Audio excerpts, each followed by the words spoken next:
Bien, un des aspects assez intéressants du macho, c'est qu'il y a tout un lot d'artefacts qui sont en fait des marchandises sur un navire de guerre qui était là pour fournir du matériel militaire pour la colonie, pour la reprise de Québec. C'est une tentative pour reprendre Québec. Et donc, dans ce navire militaire-là, on a, au sein d'un convoi, énormément de marchandises qui sont pour la revente. C'est des produits de luxe. Il y en a une bonne partie, d'ailleurs, qui vient d'Angleterre. Fait que ça, c'est inusité. De la porcelaine de Chine, des bouteilles à vin d'Angleterre, des produits fins de luxe. L'idée était que ces produits de luxe-là permettaient en fait de compenser pour le coût de l'expédition parce que l'armateur le fait à ses frais vu que la France était ruinée à l'époque.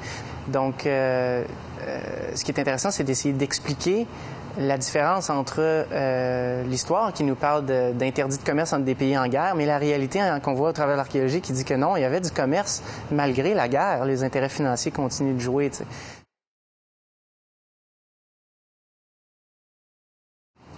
C'est une épave aussi, l'Empress, qui est assez particulière parce que c'est un lieu de sépulture.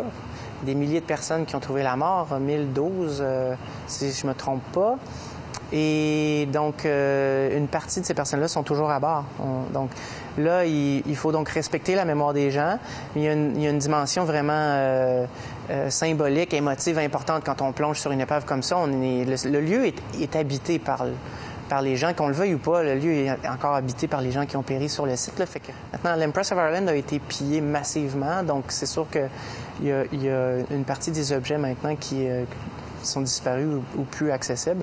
Mais c'est vrai qu'en consultant les documents d'époque, les photographies, les plans, et en regardant, en plongeant sur le navire, on peut s'imaginer descendre l'escalier vers le pont principal à partir de la grande cuisine.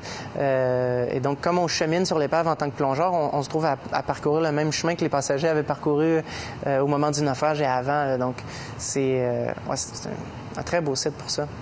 C'est là qu'on touche vraiment à l'aspect intéressant de mon travail, qui est finalement toucher aux gens, à leur histoire, à leur passé, à notre passé, en somme, au travers des artefacts.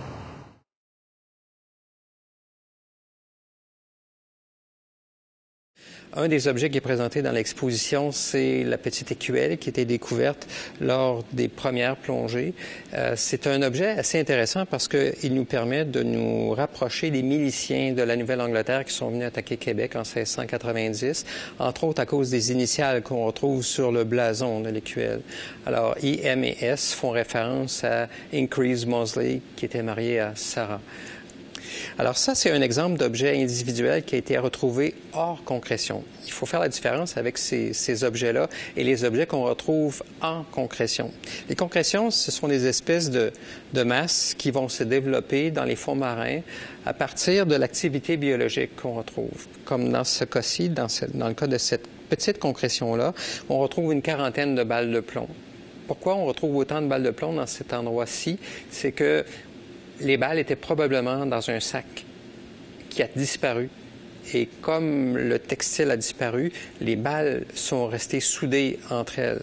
Alors, ce qu'on retrouve à l'intérieur des concrétions, c'est comme un peu des objets extrêmement fragiles. C'est un peu comme si on trouvait des chips qui sont prises prisonnières dans un bloc de béton.